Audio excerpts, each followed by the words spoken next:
Genel seçim yapalım. Yerelde erken seçim yapalım. Buyurun. Diyarbakır mı diyorsunuz? Buyurun. Şırnak, Hakkari, Nusaybin. Nereye? İrol parlamenta Türkiye yasayek deditin. Ger kabul bibe gelek şaredarın HDP bi hiceta ku alikariya rexisna terörê kirine eşkar bên girtin û duşina wan de memurên dewletê bên tayin kirin ku ji wan re dibêjin kayyum. 106 şaredariyên Partiya Herêmên Demokrat DBP hene lê ji ber xwendina daxuyaniya xweseriyê heta niha 31 şaredar ji kar hatine sendin. 21 şaredar hatine girtin û niha biryara girtina 8 şaredaran jî hatiye dayîn. Hevserokê HDP Selahattin Demirtaş, hevseroka DBP Sebahat Tuncel û şaredarên DBP li dijî vê yasayê li Amedê kom bûn û bi daxuyaniyek gotin ger dewletê dest bide ser şaredariyan ew ê jî mafê berxwedanê bi kar bînin.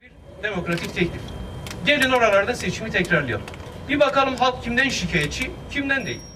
Demirtaş got AKP 12 salana piştevaniya rêxistina FETÖ'yê kir ku ketin nav hewildana derbeyê ger kayyum lazim be vê pêşî kayyumamişinin ser şaredariyên AKP ji ber ku bi devê xwe dibêjin alîkariya cemaeta Gulen kirine pere û erd dane wan. Wê rexneyan li partiyên opozisyonê kir û got divê CHP li hember vê yasayê derketa. Neha CHP parêzvanî AKP dike. Wî bang li sendikayan û rêxistinên sivîl jî kir ku li hember vê yasayê derkevin û got şaredarî îrade gelin. Ji bo parastina îrade gel heta mirinê em ê berxwe bidin û nahêlin ku kayyum li şaredarên Kurdan kar bikin. Diyordunuz. Şimdi onu da geçtik. Türkiye artık AKP'li Türklerindir noktasına geldik. Bu ülkede bizler de yaşıyoruz. Kürdüz. Ana dilimiz başka. Başka bir milletteniz.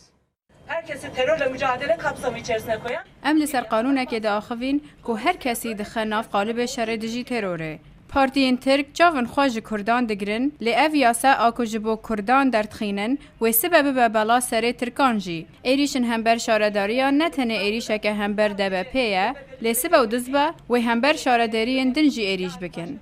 Şaredara Amedê Gülten Kışanak ji got ev biryar li dijî demokrasiyê û bi ti awayê ew vê yasayê qebûl nakin. Açısından bir garabet olan torba yasa denilen bir yasa yapma şekli uydurdular.